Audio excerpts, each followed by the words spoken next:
Começa agora, programa Conviver. Apresentação, Afonso Moreira Júnior. Boa tarde a você que nos acompanha pela Rede Boa Nova de Rádio, pela TV Mundo Maior, emissoras da Fundação Espírita André Luiz e também pelo nosso portal mundomaior.com.br. Seja bem-vindo ao programa Conviver. Eu sou o Afonso Moreira Júnior e tenho a grata satisfação de estar aqui à frente do programa Conviver, inteiramente dedicado ao diálogo interreligioso. Na produção do programa, Alex Monteiro; no apoio à produção, Regina Prata; na divulgação, Silvana Zandomeni; os trabalhos técnicos, Jefferson Carvalho e Rogério Palma; na edição, Edi Pontes; apresentação de Afonso Moreira Júnior, coordenação de Guiomar Santana; na supervisão, Júlio Sena. O programa de hoje está sendo gravado. Agradeço as sugestões, críticas, comentários, perguntas recebidas por intermédio do nosso e-mail, que está à sua disposição, afonsomoreirajunior@gmail.com. Participe do nosso programa, faça sugestões de quem você gostaria de ver aqui entrevistado, perguntas que você gostaria de ouvir, perguntas que você gostaria a propósito da religião a qual você está interessado. Aguardamos suas sugestões. No programa de hoje, nós temos conosco, com grata satisfação, retornando ao Conviver, o reverendo Mahesh, que é sacerdote brahmana e que está à frente da banda Sul Interreligiosa. Reverendo, boa tarde. Boa tarde a todos, muito obrigado pela oportunidade, é um grande prazer estar de volta. Reverendo, eu vou falar um pouquinho o seu currículo, que nós temos aqui atualizado. Vamos apresentar o senhor a quem não o conhece. O professor Mahesh é sacerdote brahmana na International Society for Krishna Consciousness, a Sociedade Internacional para a Consciência de Krishna, a ISKCON, mais conhecida por Movimento Hare Krishna, onde ele, o professor Mahesh, reverendo Mahesh, exerce as funções ele é secretário nacional do diálogo interreligioso do Conselho Governamental Brasileiro, da IFCON Brasil. Ele é coordenador geral do programa Alimentos para a Vida, Food for Life São Paulo. O professor Mahesh é biólogo molecular, professor de yoga e artes marciais. É palestrante, conferencista, educador e filântropo. Ele ministra cursos e palestras sobre yoga, Vedanta, Tantra, vegetarianismo, mindfulness, filosofia oriental e ocidental, ciência e espiritualidade. E haja fôlego aqui para prosseguir neste currículo, nesta mini biografia. Reverendo Mahesh, há quantas anda o movimento Hare Krishna no Brasil? A gente, devagarinho, vamos alcançando, tomando espaços, crescendo dentro da sociedade, né? A cada dia a gente vai expandindo, não com muita velocidade, mas com estrutura, com um embasamento, com consistência. Krishna não tem pressa, quer qualidade. Mas do ponto de vista de Krishna também, ele fala, é interessante porque Arjuna chega para ele e pergunta, né? O que você me diz de pessoas que adoram outros deuses que não você? Aí ele responde assim, se a pessoa acredita nesse Deus com fé, com afinco, com verdade, ele adora somente a mim, mas não sabe. para a gente, mesmo que a pessoa não seja do movimento Hare Krishna, mas se ela for um cristão, um bom cristão, se ela for um bom judeu, e assim por diante, né? Na verdade, ela está procurando Deus, está indo na direção de Krishna. Krishna fala que seja a circunstância, todos buscam o seu caminho. Muito bem. Então, fala um pouquinho de Krishna para quem não conhece, porque o programa nosso aqui é bastante dirigido a um público bastante heterogêneo. Muita gente não conhece, ouviu falar. Às vezes, reverendo, tem até ideias erradas a propósito de Krishna. Nós recebemos aí comentários, mas o pessoal do Krishna, eles só vivem tocando, dançando, eles não têm assim um ritual. Então eu gostaria que o senhor falasse um pouquinho do Krishna e como são essas reuniões religiosas, que eu já tive a oportunidade, a satisfação de comparecer. Fiquei muito impressionado pela religiosidade, pela espiritualidade, pela cultura védica e pelo seu conhecimento também. O senhor, com essa simplicidade, com essa modéstia, o senhor traz uma bagagem muito grande. Então vamos tentar passar para quem não conhece um pouquinho desta beleza destas reuniões que trazem essa cultura tão antiga e com tanta riqueza.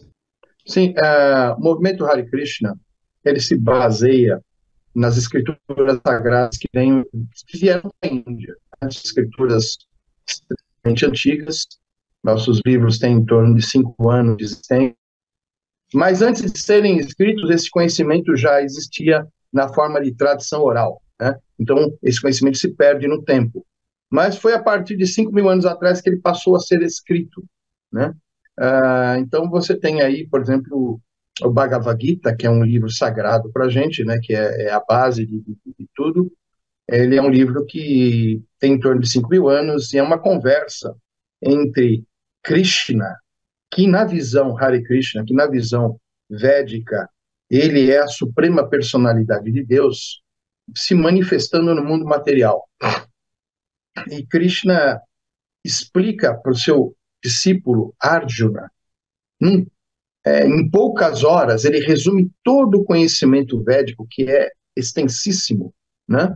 Ele resume em algumas palavras, de uma forma esplêndida, e pouco antes de começar uma guerra, isso num campo de batalha, poucas horas antes de começar uma guerra.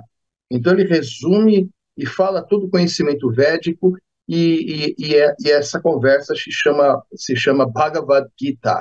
Bhagavad significa do Senhor Supremo. Gita, canção. Então é a canção do Senhor Supremo, porque é um livro que foi escrito em sânscrito, e ele é escrito em poema, é um poema, né?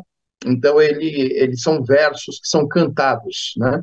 Por isso que é Gita, né? É uma canção. E aí, a partir desses conhecimentos, tá? É que a gente meio que se orienta na vida, né? Então você vai entender, né? Quem sou eu, da onde eu vim, para onde eu vou, né? Quanto tempo estarei aqui, mais ou menos, né? Se Deus existe, o que há depois da morte, e também por que, afinal de contas, estou aqui, né? Então, essa literatura e muitas outras, porque ela não está sozinha, ela é a base, mas aí se segue muitas outras escrituras, né? No caso dos Hare Krishnas, o Bhagavata Purana, também conhecido como Srimad Bhagavatam, que é um livro que conta a história de Krishna, né? Todos os passatempos, tudo que ele fez quando esteve aqui no planeta Terra. Então a gente também estuda essa escritura, né?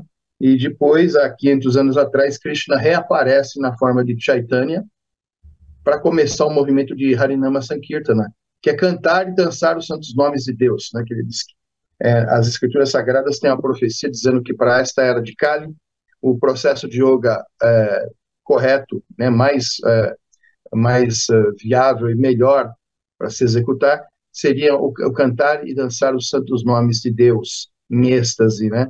E desenvolver o puro amor por Deus, né? Esse é o fundamento do movimento Hare Krishna. é desenvolver o amor puro por Deus, né, através de um processo chamado Bhakti Yoga, que é a yoga da devoção ao Senhor Supremo, né?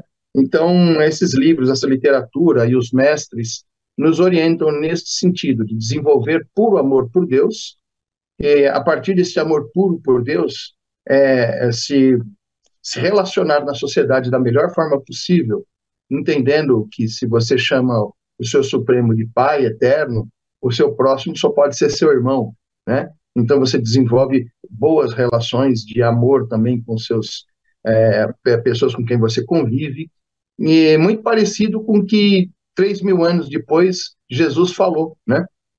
Que perguntaram qual eram os mandamentos da lei dele, ele falou: o primeiro mandamento é amar a Deus sobre todas as coisas, e o segundo, ao teu próximo como a ti mesmo. Então, nesse sentido, a gente tem muito em comum com os cristãos. Reverendo, para quem está em busca, para quem é leigo, está em busca da consciência de Cristo, qual é o primeiro passo, o que é determinante para quem quer conhecer? Porque as reuniões são belíssimas, aqueles mantras, a música, a beleza das vestimentas, os alimentos típicos, tudo isso é muito sedutor. Mas agora, no estudo, na parte teórica, qual que é o primeiro passo? O primeiro passo é você entender que você não é este corpo físico, que você é uma alma espiritual. E essa alma espiritual, ela possui 3 atributos iguais aos de Deus em qualidade, mas diferentes em quantidade, que são os atributos de Sat, Chit, Ananda, que significam eternidade, conhecimento transcendental, pleno conhecimento transcendental e bem-aventurança completa. Essas são as 3 atributos da alma. Mas quando ela entra no mundo material, ela os perde completamente. A energia de Maya nos tira o acesso a esses estados, né? E aí nós nos encontramos totalmente ignorantes, surgimos no mundo material completamente ignorantes, esquecidos de tudo. Então aí é que começa o caminho, né? É quando você entende que você não é este corpo. Então esse é o primeiro passo. Entendido. O que foi que levou o senhor, o nosso querido irmão, que conheço o seu trabalho tão bem e admiro, a se incorporar? Quando eu digo incorporar, o senhor incorporou mesmo o movimento Krishna, porque até me dá a impressão, reverendo, que isso já vem de outras encarnações. O senhor está recordando aqui no Brasil suas vivências na Índia, quem sabe em outros locais. Como foi essa sua introdução no movimento? O que foi determinante para o senhor? De repente bateu, eu sou Hare Krishna. E começou. Como é que foi isso? Bom, eu comecei minha vida espiritual de uma forma estranha, porque na minha casa, meu pai era ateu e minha mãe é agnóstica. Minha mãe gostava de coisas assim esotéricas, né? Com o tempo ela foi se aperfeiçoando nessa parte aí de espiritualidade, mas assim, é uma coisa meio vaga, né? Mas meu pai não gostava desses temas, então em casa a família não tinha uma programação espiritual. Mas aí quando eu me tornei adolescente, eu comecei a ter contato com as religiões e comecei a ter autonomia de pensamento, né? E aí eu comecei a perceber que me faltava muita coisa para entender. E aí eu comecei pela primeira coisa que a gente vê é o cristianismo, né? Porque estamos inseridos numa sociedade cujas bases são cristãs. Então, o cristianismo, eu comecei a ler a Bíblia, a ver coisas, ia na igreja, eu tinha amigos evangélicos que me levaram em alguns cultos, mas aí eu me deparei com o ocultismo, gostei do ocultismo. E aí eu entrei para o ocultismo. Aí eu fui ser membro da Rosa Cruz, da Teosofia, né? E também transitei por algumas irmandades ocultistas, que são coisas mais fechadas, né? Coisas que não são abertas ao público, que você é convidado para ir, né?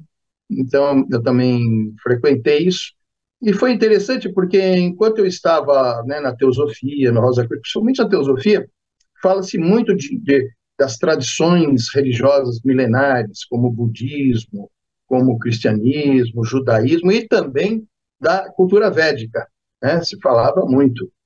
Inclusive, a sede da teosofia na Índia, né? E aí foi através dessas literaturas que eu achei interessante o que se falava sobre as escrituras védicas e sobre o conhecimento védico. Aí eu falei, cara, isso parece ser muito interessante, eu vou procurar esse conhecimento oriental, né? E vou beber da fonte. Aí foi assim, primeiramente eu entrei em contato com o budismo, né? Pratiquei um certo tempo o Soto Zen Shu, né, que é o Zen, né, o Zen budismo. Mas aí depois eu me deparei com yoga, e no yoga eu me aprofundei, e aí comecei a galgar o conhecimento védico através do yoga, né, das práticas de asanas mesmo e tal, com professores, e dali eu conheci realmente mestres, pessoas iniciadas, da qual eu comecei a segui-las, né, e acabei desembocando no movimento Hare Krishna, né, por uma série de questões que são bastante extensas, que eu não vou nem falar aqui, mas por fim, né, isso acabou me levando ao conhecimento védico na perspectiva Hare Krishna. E ali eu pude ter o contato com as escrituras sagradas de uma forma muito intensa, né, diretamente da fonte, né. Aí eu fui aprender o sânscrito, né, aprendi o sânscrito, e continuo aprendendo, né, eu não sou uma pessoa expert em sânscrito, mas eu gosto de estudar, porque nos livros, por exemplo, o Bhagavad Gita, do movimento Hare Krishna, ele vem com o original em sânscrito, depois a transliteração para caracteres latinos, e depois a tradução. E depois da tradução vem uma coisa interessantíssima, que é o comentário autorizado, né? No caso de Prabhupada. E por que eu chamo de comentário autorizado, né? Porque o Bhagavad Gita foi escrito por uma pessoa. A pessoa que escreveu o Bhagavad Gita foi Vyasadeva. E essa pessoa, ela conhecia o verdadeiro significado do que ela escreveu. E essa pessoa, ela escreveu esse livro e ela teve discípulos. E ela explicou para os discípulos como entender o que estava escrito ali. Aí esses discípulos se tornaram mestres, que ensinaram para os seus discípulos como entender o que estava escrito ali. Então você tinha a chave, esse comentário autorizado, que é de acordo com a interpretação de quem escreveu o livro, e não de quem está por fora, né? Porque a gente vê muitos comentadores do Bhagavad Gita, mas eles não são autorizados, né? São pessoas que leem o Bhagavad Gita, são até intelectuais bastante expressivos, mas falta-lhes a compreensão de quem escreveu originalmente o texto, né? Então eles podem devagar, às vezes acertam uma coisa, erram na outra, mas ali eu tive a grata oportunidade de ingressar nessa corrente de sucessão discipular e poder ter a chave do entendimento das escrituras, né? Reverendo, o senhor teve alguma experiência sobrenatural, paranormal, viu alguma coisa, teve alguma visão, recebeu alguma profecia nessa sua introdução ao movimento Krishna? Ah, sim, muitas. Mas eu posso falar assim as mais assim fortes, talvez. Eu acho que acho que uma das mais fortes foi uma coisa incrível, porque eu nasci com um problema congênito do coração. Então eu tinha um problema elétrico no coração, né? E por conta desse problema elétrico eu tinha uma disritmia do coração que, enquanto eu era jovem, adolescente, eu consegui me virar legal. Inclusive, quando eu me tornei vegetariano, aos 16 anos de idade, eu tive uma melhora muito significativa nesse quadro, né? E o que me possibilitou ir para as artes marciais, porque os médicos, o médico, quando viu que eu tinha esse problema, falou, não, olha, nem pensar em arte marcial, hein? Nem pensar. Mas aí eu fiquei tão bom que eu fui, me tornei professor, abri academia, abri não, eu fiquei sócio de de um amigo que já tinha academia, né? Aí eu fiquei também, fomos sócios na academia. Mas aí eu me tornei mais idoso, né, depois dos 40, né, esse problema começou a se agravar, assim, exponencialmente, e chegou ao ponto de eu não tomar muitos remédios, a pressão subir demais, não consegui subir escada direito, sabe, essas coisas todas. Eu cheguei a perceber que eu estava morrendo mesmo e eu fui me preparar, inclusive, para morrer. Fui morar no templo, me preparando para esse desenlace carnal. Porém, teve um dia que foi um dia lá no Templo Hare Krishna, que eu dei uma aula sobre Shiva, os Shivas. Porque todo mundo pensa que Shiva é um só, né? Mas tem vários tipos de Shivas diferentes, né? E eu fui justamente falar sobre esse assunto, que era justamente o Shivaratri, que era o dia de se comemora a Shiva, né? E aí eu fiz essa aula, foi muito legal, mas esse dia eu estava muito ruim de saúde. Mas eu estava tão ruim que e quando eu comecei a orar, eu fui meio que arrebatado, assim, sabe? Quando eu me vi, eu estava de frente à Durga. Eu olhei para ela, estava tipo uns 50 metros de distância. Ela olhou para mim e me falou com uma voz de trovão, assim, uma coisa absurda. Porque eu orei pedindo para Deus assim, eu falei assim, Krishna, por favor, ou você me escura disso, ou você me leva embora, né? Quente ou frio, morno não serve, né? Porque eu não consigo pregar direito, não consigo fazer nada direito. Então vamos resolver logo, né? Ou eu parto do mundo, ou você me sara, né? Então aí Durga falou assim para mim com aquela voz de trovão: seu pedido foi concedido, sabe? Pum! Aí eu voltei para a posição que eu estava orando e eu falei: nossa, eu acho que eu tomei tanto remédio que eu alucinei, né? E eu deitei para dormir. E uma coisa, né? Eu sempre tinha umas noites terríveis. Eu acordava muitas vezes na noite, passando mal e tal. Aquela noite eu dormi a noite inteirinha, aí eu acordei no outro dia, os passarinhos cantando, nem vi o relógio despertar, nada, sabe? Já achei estranho isso, né? Aí tocou a campainha, eu desci minha casa cheia de escadas, eu desci as escadas para atender a campainha, e aí voltei e subi as escadas todas, né? Aí quando eu cheguei dentro de casa, eu falei, nossa, eu subi as escadas todas sem precisar parar no meio do caminho para pegar fôlego, né? Eu falei, acho que foi do tanto remédio que eu tomei ontem, né? Tá fazendo efeito hoje. Mas aí passou um dia, passou 2 dias, passou 3 dias, eu falei, olha, eu acho que tem a ver com aquilo que aconteceu, né? Acho que foi aquela oração, né? Aquilo não foi um delírio, deve ter sido verdade. E aí eu passei num concurso público de professor da rede pública, da prefeitura, tive que fazer uma bateria de exames, entre elas a do coração. Eu falei, agora vai ficar constatado, né, se está bom ou se não está. E aí fizeram o exame e perceberam que não tinha mais nada, e eu também não falei nada, fiquei quieto, né?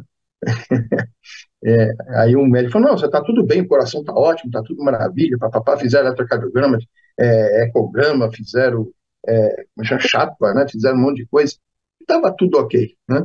Então eu percebi que aquilo tinha sido um milagre mesmo, que Krishna me deixou mais um tempo aqui, zerado, e que com certeza não é para eu ficar, né, jogando bola, nem de final de semana tomando caipirinha no boteco. Deve ser para coisas mais dignas, né, mais importantes. Reverendo, vamos dar um salto no tempo agora. Vamos até a noite do dia 30 de abril deste ano de 2024, no primeiro encontro interreligioso de São Miguel Paulista, na sede da subprefeitura. O senhor está lá incorporado, com perdão da expressão, mas é com todo respeito, mas com bom humor. O senhor está com Krishna impregnado na sua alma, cantando, apresentando essa famosa banda interreligiosa. Fala um pouquinho sobre esse dia, essa banda que já está tão famosa. Esse dia eu estava entusiasmado, viu? Eu não sei se você sabe o que significa a palavra entusiasmado. Entusiasmos, cheio de Deus. né? Então eu estava me encontrando cheio de Deus, porque eu estava ali junto com meus outros irmãos, líderes religiosos de muitas religiões, que já há mais de 10 anos, alguns há mais de 20, que galgamos esse caminho do diálogo interreligioso, da cultura de paz e da liberdade religiosa.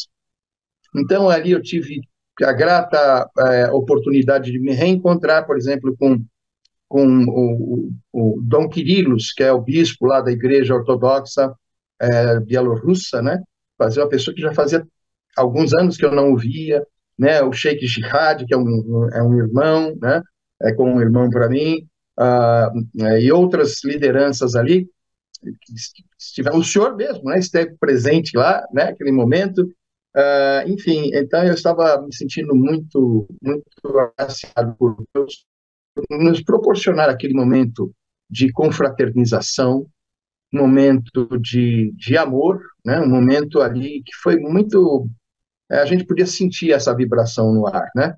E todos puderam participar e ouvir a banda, né? Essa banda, ela é a primeira banda interreligiosa do mundo, ela já vai para 11 anos de existência, e no tempo, lá, 2006, mais ou menos, lá com o doutor Adão, com o Sidney Carvalho, a gente fazia umas reuniões interreligiosas, e eu percebia sempre o seguinte, que entre uma palestra e outra, a gente punha um evento cultural, alguém, por exemplo, os evangélicos cantando um coral, ou então punha o pessoal da Umbanda batendo atabaque, enfim, fazia... Mas eu percebi o seguinte, que quando os evangélicos começavam a cantar, os evangélicos que estavam na plateia prestavam muita atenção e apreciavam bastante, mas os outros já nem tanto, já meio que ia no banheiro, virava de costas para conversar e tal. E quando eram o pessoal da Umbanda que estava tocando, os umbandistas olhavam, mas aí os outros já não olhavam tanto. Eu falei, cara, seria legal se tivesse uma banda que tivesse membros de todas as religiões, porque daí todo mundo iria olhar. Todo mundo ia prestar atenção, porque tem ali representantes de todos, né? Eu falei, eu vou fazer poderíamos fazer uma banda assim algum dia, né? Mas isso só ficou na ideia. Passaram-se alguns anos, e um dia eu estava na casa do Rabino Ventura, a gente é muito amigo, eu e o Rabino Ventura. Naquela época, então, a gente convivia muito, porque eu morava num templo que ficava algumas quadras da casa dele, assim, tipo 2 quadras da casa dele. E aí eu estava na casa dele e a gente discutindo sobre os eventos que fazíamos a cada 4, 5 meses, né? Iam 500 pessoas, 600 pessoas. E o Rabino, ele tirou uma coisa, né, assim, uma conclusão, ele falou assim, olha, esses encontros que estamos fazendo a cada 6 meses, para essas pessoas, 500, 600 pessoas, não é uma massa de pessoas suficiente para a gente mudar a consciência de uma sociedade. Tem milhões de pessoas, né? O que são 500 pessoas, né? Por exemplo, aqui em São Paulo, né? Tem tantos milhões de pessoas, não é nada, a gente fica patinando, né? A gente deveria fazer algo mais impactante, né? Talvez que pudesse quebrar barreiras, ir para a grande mídia, alguma coisa do tipo. E eu fiquei pensativo, aí eu saí de lá, entrei no meu carro, a hora que eu liguei o carro, o rádio ligou, e estava na Rádio Cultura, e estava passando um documentário sobre os Beatles. E aí o jornalista lá falou assim, Beatles, uma banda que mudou a mentalidade de uma geração através da música. Eu falei, opa, de repente aquela ideia de banda pode ser interessante nesse sentido também. Podemos levar essa mensagem de paz, de diálogo religioso, né, de liberdade religiosa para muitos mais lugares através de uma banda. Então, aí eu já saí, no dia seguinte, eu já liguei para o budista, né, que é o Ricardo Camilo, e interessante que eu achei que as pessoas eu ia fazer o convite, elas levar alguns dias para responder, né? E não foi assim que aconteceu. Eu liguei para o budista, né, o Ricardo, que é o baterista lá, eu falei, você topa para entrar nessa ideia, assim, meio maluca, mas você topa? Na hora, eu tô dentro, né? Aí no outro dia, a gente teve reunião na Câmara dos Vereadores de São Paulo, encontrei com a Biventura, falei para ele a ideia, ele falou, cara, eu tô dentro. E tem mais, eu já vou escrever um rap, porque ele é rapper, né? Aí ele já escreveu um rap para a banda. Aí, aí todo mundo que eu fui convidando, as pessoas não paravam nem para pensar direito, já aceitavam de cara, sabe? E isso até me lembrou, de certa forma, aquele passatempo de Jesus Cristo, que ele chamava os discípulos, e eles largavam tudo que estavam fazendo para quase segui-los, entendeu? Né? Nem pensavam muito, né? Mais ou menos foi assim, eu fui convidando as pessoas foram entrando, sabe? E aí eu me lembrei também de Einstein. O senhor foi pescando os músicos. É? O senhor foi pescando os músicos. Eu fui pescando os músicos. Pescador de músicos. E me lembrei de Einstein também, porque Einstein falou que quando uma ideia é muito doida, ela tem toda a chance de estar certo, né? E aí, e foi assim mesmo, né? Aí a gente começou na garagem da minha casa, a minha garagem é grande, né? Eu tirei os carros e a gente ensaiava lá, e depois apareceu o Kiko Zambianchi, que foi ver nosso ensaio lá. Primeiro ele conheceu a gente num evento na Casa do Rabino, aí ele falou, pô, vocês têm uma banda, eu preciso ver. Aí ele foi no ensaio. Aí chegou lá, ele escutou, só que tinha alguns membros da banda que eram assim, como é que se diz, fãs dele, né? E ficaram muito nervosos de estar ali na presença, né, do seu ídolo, né? É, é. Então o baterista ia tocar Baqueta Voou, o outro ia falava gaguejando, ficaram nervosos, né? E a performance não foi muito por conta disso. Ele falou assim, olha, Mahesh me chamou de canto, falou assim, cara, a ideia é maravilhosa, as músicas são ótimas, mas vocês são muito amadores, cara. Tá muito ruim, né? Olha, pode ser que a gente seja muito amador, mas hoje em especial, porque você está presente, os caras aí são seus fãs aí, e eles vão acostumar, né, com a sua presença, não vão ficar assim mais. Aí ele também falou assim, olha, vou fazer uma proposta, eu vou ajudar vocês a se tornarem o mais profissional possíveis, né, para atenderem as necessidades aí e tal. E a gente começou assim, né, com o Kiko Zambianchi.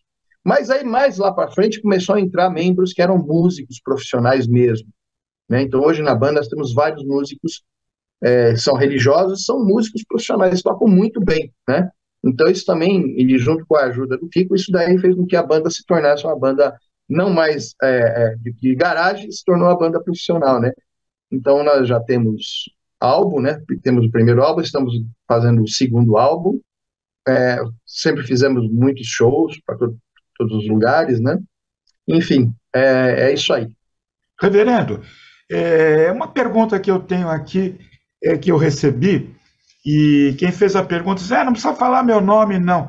Esse negócio de banda, deixa eu ver aqui, banda lembra barulho, banda é barulhenta, banda tem movimento.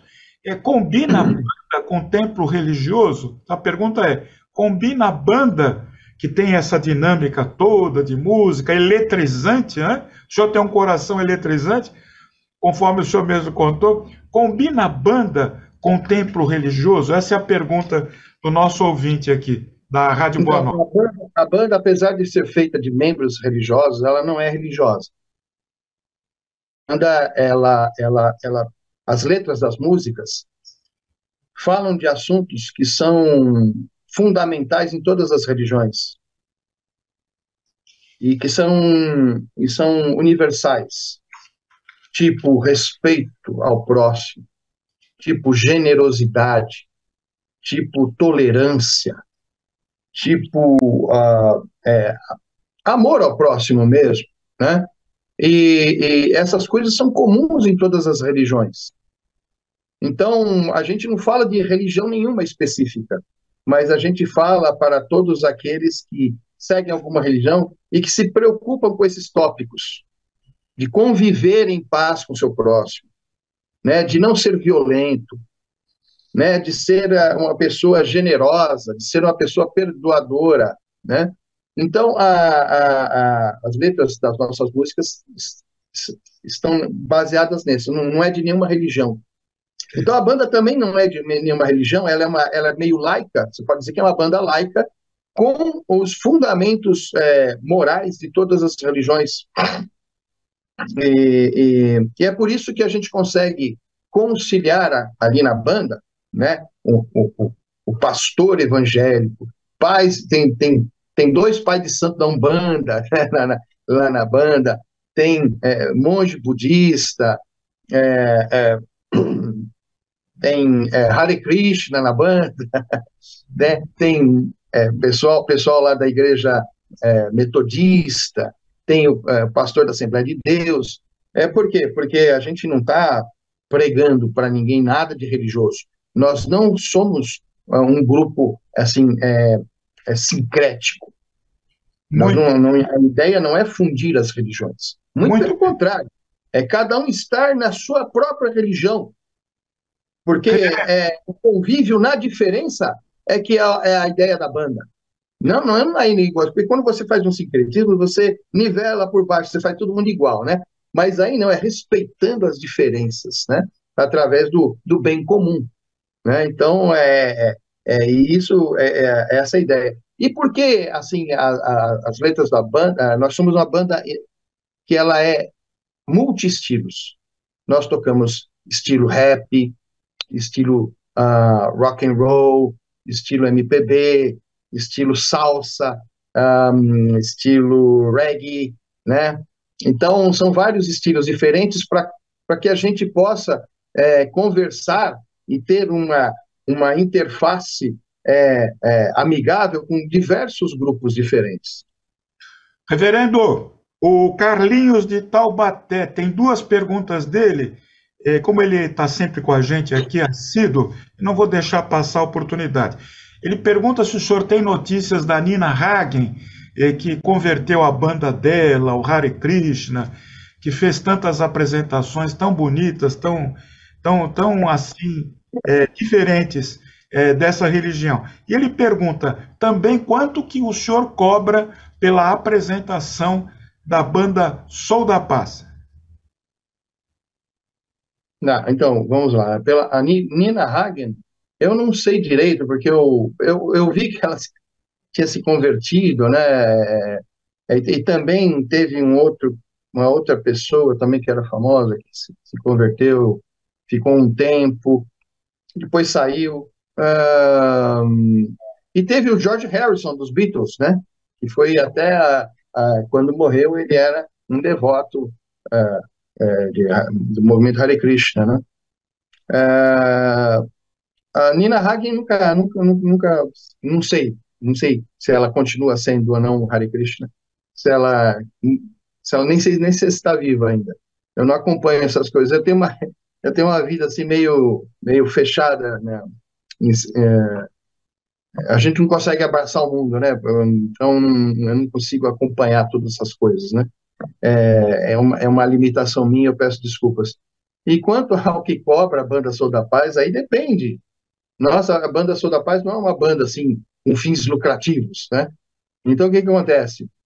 Muitas vezes a gente faz shows de graça, tem outras vezes que os próprios organizadores fazem questão de dar um cachê para ajudar a banda mesmo. Porque, que nem hoje em dia, ainda bem, nós conseguimos montar o nosso próprio estúdio, que a nossa banda tem 15 elementos. Não é em qualquer estúdio que cabe os 15, né? Se for juntar todo mundo, não cabe. Então, é difícil achar um estúdio, o estúdio tem que marcar, é caro. Então, nós acabamos criando o nosso próprio estúdio de música, de gravação. Na verdade, a gente chama de Soul Studios, porque tem um estúdio de ensaio e gravação de música, tem um estúdio de entrevistas, e agora nós estamos montando um de podcast, né? Então, fica tudo ali junto. Então, a gente tem gastos, né, para manter essa coisa toda, e quando as entidades nos dão algum cachê, eles são direcionados a essas iniciativas também. Muito bem. No finalzinho aqui já do programa Conviver de hoje, eu passo a palavra para o senhor, para que o senhor possa se despedir, se for possível, dando uma canja, assim, a capela, daquela música que o senhor cantou lá, que fez tanto sucesso, o senhor foi tão aplaudido. lá naquela reunião realizada. Eu cantei várias músicas aquele dia. Tu nem se lembra mais. Eu não sei, é aquela que foi feito o videoclipe.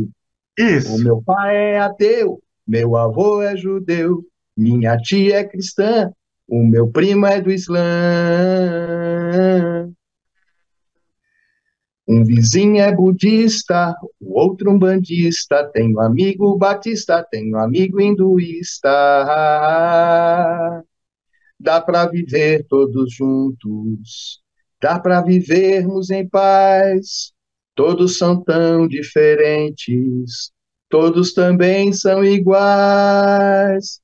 Somos todos iguais, somos todos iguais, somos todos iguais. Essa é a canja aí. Somos todos iguais, mas tem alguém aí que se destaca mais do que a gente. Reverendo, nosso muito obrigado. Leve aos companheiros da banda Sou da Paz a nossa homenagem, o nosso carinho, a nossa admiração por esse trabalho interreligioso tão bonito, tão comovente que a gente tem presenciado em várias oportunidades. E fica aí para a sua despedida. Muito obrigado também, viu, pela oportunidade. Espero ter atendido as expectativas e sempre que você me chamar, conte com a minha colaboração. Você é um irmão para mim também. Muito obrigado, viu? Fica com Deus. Haribo. Programa Conviver vai ficando por aqui. Eu sou paz, eu sou luz, eu sou saúde. Até a próxima semana, se Deus assim o permitir. Até lá e muito obrigado pela sua audiência.